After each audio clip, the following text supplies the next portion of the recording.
Salam, Om Swastiastu, Namo Buddhaya, dan salam kebajikan. Kami dari kelompok 4 akan melakukan penjelajahan kunjungan edukasi menuju ke Museum Bank Indonesia. Let's go!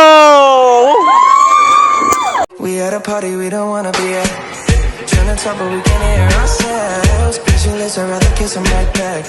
But all these people all around are crippled with anxiety. But I'm told it's where I'm supposed to be. You know what?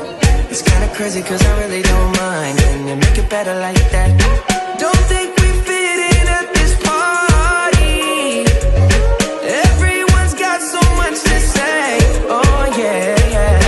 When we walked in I said I'm sorry. But now I think that we should stay. Cause I don't care when I'm with my baby, yeah. All the bad things disappear. You're making me feel like maybe I am somebody. I can deal with the bad nights when I'm with my baby, yeah. Oh yeah, yeah, yeah.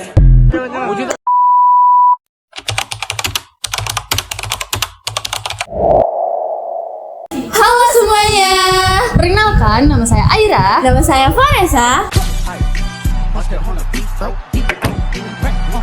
Di sini kita mau bahas sejarah yang tadi kita lewatin di lorong itu. Kita mau bahas gimana sih perjalanan Bank Indonesia sebagai bank sentral negara kita. Betul banget. Jadi awalnya Bank Indonesia berdiri pada tahun 1953. Bank ini menggantikan tugas DJHS Bank, yaitu bank peninggalan Belanda yang sebelumnya mengatur peredaran uang di Indonesia. Kalian tahu gak sih kalau Bank Indonesia itu penting banget bagi negara kita? Karena setelah merdeka, Indonesia butuh lembaga keuangan yang berdaulat. Maka sejak saat itu, Bank Indonesia mulai berperan dalam mengatur peredaran uang dan menjaga stabilitas ekonomi. Lalu, pada tahun 1999, Bank Indonesia ditetapkan sebagai lembaga independen. Artinya, Bank Indonesia bisa mengambil keputusan tanpa campur tangan langsung pemerintah, terutama dalam hal menjaga kestabilan rupiah. Sampai sekarang, peran utama Bank Indonesia adalah menjaga stabilitas nilai rupiah. Caranya bisa melalui kebijakan moneter, mengatur sistem pembayaran, sampai menjaga kelancaran sistem perbankan. Jadi, dari singkatnya, Bank Indonesia itu bukan hanya sekedar bank, tapi juga pondasi penting untuk ekonomi Indonesia. Jadi dari lorong ini kita bisa belajar bahwa keberadaan Bank Indonesia itu bukan cuma soal uang, tapi juga tentang kedaulatan bangsa Indonesia. Dan sampai sekarang, Bank Indonesia terus berperan penting dalam menjaga stabilitas ekonomi dari negara kita.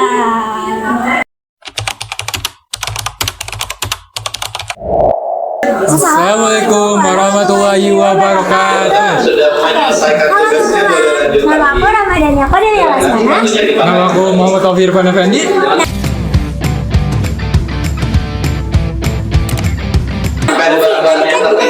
Museum ini dari lorong, proses pencetakannya sampai di ruang jeda. Kira-kira lo mau nanya apa sih tentang mesin tadi? Sebenarnya aku penasaran sih, apa itu sih percetakan uang? Nah, berdasarkan Undang-Undang 7 Nomor 7 Tahun 2011 tentang mata uang, pembuatan uang rupiah itu dilakukan oleh Bank Indonesia dengan menunjuk Bank Karori atau perusahaan umum percetakan uang Republik Indonesia sebagai pelaksana kegiatan. Nah, BI juga enggak semata-mata mencetak uangnya tuh kayak sebanyak-banyaknya guys, tapi dilakukan perencanaan terlebih dahulu dalam jumlah rupiah, nominal, serta lembar dan kepingnya. Terus apalagi nih Mas Wi? Aku mau satu lagi sih, penasaran lebih lanjut. Step by stepnya dalam percetakan uang apa sih? Nah, step yang pertama itu pengukuran pelat alias pembuatan uang kertas atau pengukuran pelat buat uang logam. Nah, yang kedua ada pencetakan awal, yaitu tuh buat digambar kedua sisi bahan kertas uang sekaligus. Nah, ini proses ini cukup lama karena uang harus didiamkan selama waktu tertentu. Yang ketiga itu ada pencetakan lanjutan. Nah, ini tuh namanya offset printing guys. Ini pencetakan ini kembali ke bagian depan dan belakang uang satu persatu. Ini cukup rumit karena mesinnya itu cuma sekali. Nah, terus ada inspeksi. Nah, inspeksi ini diperiksa warnanya beda kah atau kurang bagus atau cacat atau gimana. Nah, terus ada pemberian nomor seri. Itu tuh untuk ngecek nomor seri yang kemungkinan salah cetak atau sobek. Nah, terakhir ada pemotongan uang, dan terakhir ada finishing. Nah, kira-kira udah kejawab belum nih Wofi pertanyaan-pertanyaannya? Wah, kalau itu sih udah kejauh banget ya sih soal penjelasannya. Nah, Keren banget. keren kan? Sekarang kita lanjut ke museum selanjutnya.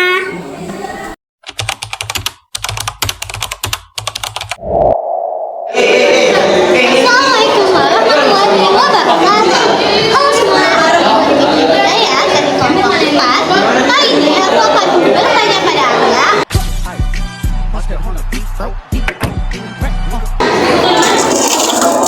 Ini ruangan apa sih, Arya? Nah, jadi ini tuh ruangan teller. Teller itu atau para pegawai bank yang melayani nasabahnya. Nasabah itu merupakan pelayan dari bank, yang artinya dia bisa menitipkan uang di sini, mengambil uang di sini, dan kita lanjut. Yang kita dapatkan dari kunjungan Museum Bank Indonesia hari ini adalah kita dapat melihat proses pembuatannya, fungsi kegunaan uangnya. Tentunya fungsi uang itu tidak hanya sekedar untuk alat tukar, namun juga banyak sekali dalam kehidupan kita sehari-hari, entah dari kursnya atau nilainya yang sangat berpengaruh. Nah, tentu saja juga proses pembuatan uang dan bahan-bahan dari uang itu yang sangatnya tidak sembarangan dalam pembuatannya dan perlu proses khusus. Nah, itu yang kita dapatkan pada pembelajaran kunjungan Bank Indonesia hari ini. Halo teman-teman. Saat ini kami kelompok 4 sudah berada di Museum Fathahillah dan akan melihat sejarah dari kota Jakarta. Let's go.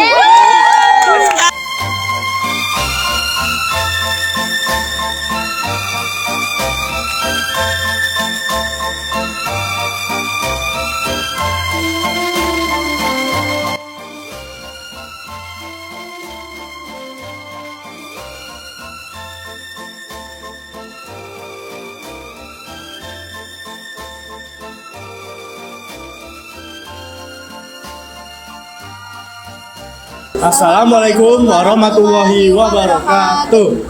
Salam, Om Swastiastu, Namo Buddhaya, salam kebajikan. Oke semuanya, jadi di sini kita berada di Museum Fathahillah.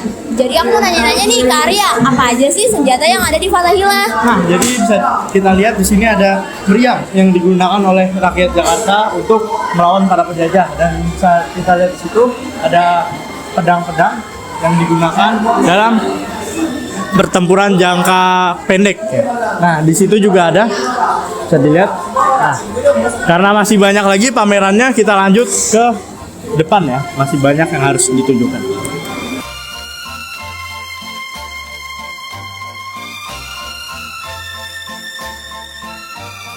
Awas jatuh. Nah, selanjutnya di sini juga ada senjata-senjata yang akan dipenjelasin sama Arya.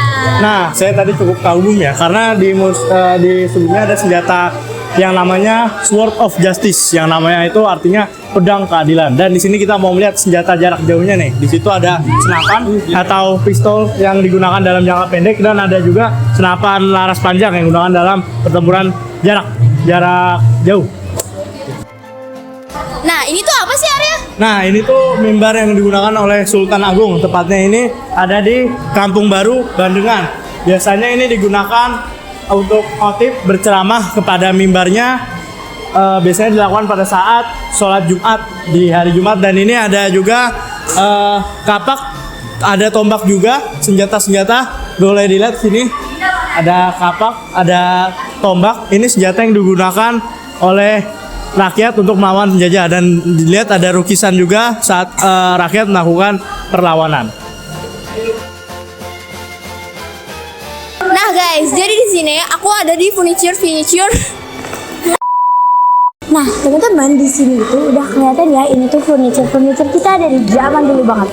Di situ ada kaca, ada meja, kursi, terus lemari yang bener-bener gede-gede banget guys. Nah, ini juga salah satu furniture kita juga. Nah, ini juga ada sejarah nih teman-teman.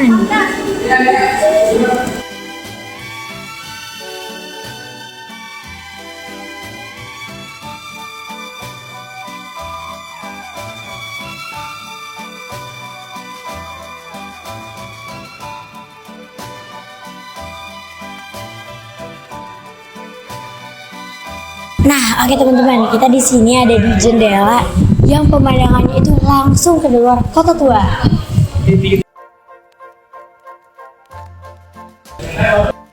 Nah, teman-teman, di sini jadi ada prasasti kebun kopi. Bisa dilihat ini ada cap kaki gajah ya. Nah, ini sangat besar. Ini baru cap kakinya, bagaimana bentuk gajahnya. Dan di sini ada tulisannya dan ditemukan di Jawa Barat. Nah, nih kebun kopi. Terus juga ini ada prasasti Ciaretun. Nah, ini dia bentuknya. Dan ini ada cap kaki manusia dan ini ada ininya. Ada aksaranya.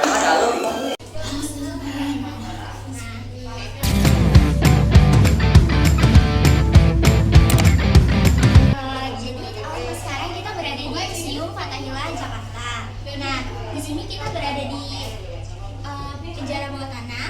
Jadi biar cukup jelas, kita langsung mendengar penjelasan dari teman saya. Sekali kita sudah ada di penjara bawah tanah yang dulunya dipakai POC untuk menahan narapidana. Kondisinya sempit, gelap dan lembab, banyak tahanan yang menderita bahkan meninggal. Nah di sini tuh udah kelihatan ya teman-teman, banyak banget pemberat yang emang buat untuk menyiksa para tahanan narapidana kita. Sekali. Wah, ini bayangin ya betapa sulitnya hidup di dalam sini ya, gelap, pengap dan gak ada cahaya sama sekali.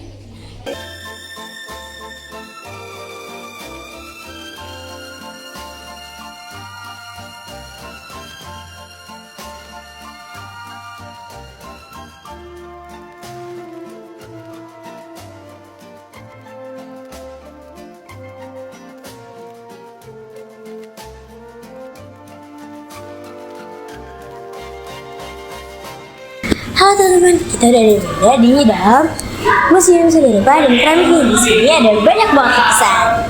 Ya, di museum ini ada apa aja sih?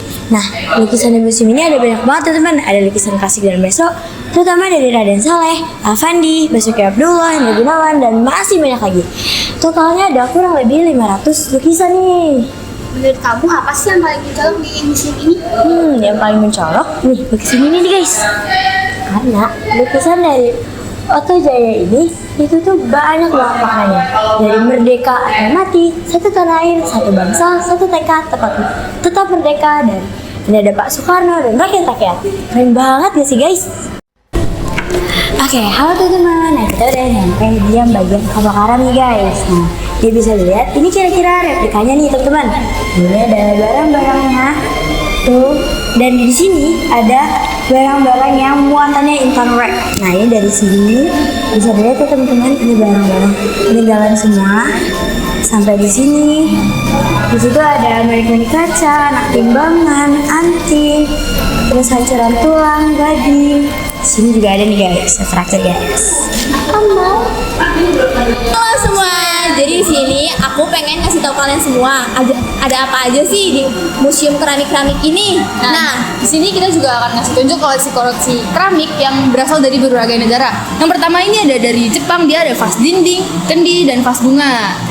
Nah, yang kedua ini ada Vietnam. Yang pertama itu di sini ada cepuk, buli-buli kecil, buli-buli besar, dan buli-buli tertutup. Nah, yang selanjutnya ini ada dari dinasti Yuan. Biasanya itu dari China atau Tiongkok. Dia tuh di sini ada mangkuk, buli-buli, sama vas bunga. Nah, kita lanjut lagi ke sini guys. Di sini tuh ada keramik yang asalnya dari Eropa. Di sini kita lihat ada piring-piring yang ukurannya ada yang besar, ada yang kecil. Nah, selanjutnya ada dinasti Qing. Ini tuh mangkok besar guys, ini cukup buat makan mie besar ya. Halo semuanya. Jadi kita di sini tuh ada di museum keramik. Nah, aku tuh pengen nanya-nanya sih sama Aira Trinov. Aira Trinov, di sini ada apa aja sih? Nah, jadi di samping kita ini itu ada koleksi keramik kreatif modern. Dia asalnya ini dari Jakarta. Kalau dilihat bentuk motifnya tuh kayak beragam banget gak sih? Terus ada yang warnanya putih, terus dia ada motif-motifnya gitu, ada tekstur timbulnya, dan kayak dia tuh diukirnya secara dengan ukiran halus, dan ada juga keramiknya ini yang bergayanya nih kayak yang tradisional, dan juga yang di atas ini udah lebih modern. Keramik-keramik ini dibuat dengan sentuhan modern yang atas, tapi tetap mempertahankan nilai seni tradisionalnya. Menariknya, karya seperti ini menunjukkan bagaimana seniman Jakarta itu menggabungkan kreativitas masa kini dengan teknik pembuatan keramik yang sudah ada sejak zaman dahulu. Wah, sangat keren menemukan ilmunya guys. Terima kasih pada Kak Trino untuk penjelasannya. Halo teman, perkenalkan nama aku Dira. Aku Ailen.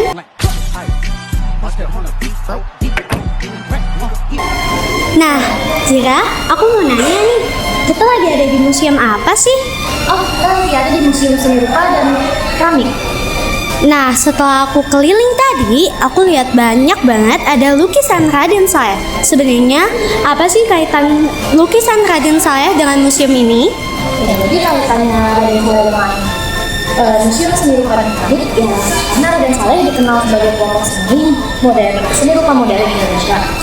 Museum Seni Rupa dan Keramik Jakarta menyimpan serta memamerkan karya seni rupa serta termasuk koleksi yang berkaitan dengan Raden Saleh maupun sejarahnya. Jadi, museum ini berperan penting melestarikan sekaligus mengenalkan warisan seni Raden Saleh kepada masyarakat Indonesia. Oke, begitu ya. Terima kasih, Jira. Sama-sama. Kita sekarang ada di depan keramik muatan kapal karam dinasti Song abad ke-10. Oh iya Wafi, kamu mau nanya nggak? Aku sih pengen penasaran sih, apa aja sih dari penjelasan dari keramik muatan kapal karam di Dinasti Song abad ke-10. Nah, teman-teman, jadi di sini ada keramik atau berbentuknya ini seperti piring atau mangkok. Nah, ini yang digunakan oleh Dinasti Song abad ke-10 atau tahun 900-an Masehi. Ini dari China. Jadi singkatnya di dalam ini tuh tadi udah ada sebuah kapal yang karam gitulah di perairan. Nah, ini kapal yang karam itu mereka mengambil piring atau mangkoknya nih untuk disimpan di museum keramik ini. Nah, lanjut ini yang kedua ada sama sih sebenarnya di kapal dinasti Song ini, tapi mereka ini bentuknya yang bawah kayak mangkok, ya betul. Nah, ini juga kayak mangkuk sup lah ini kira-kira. Oke.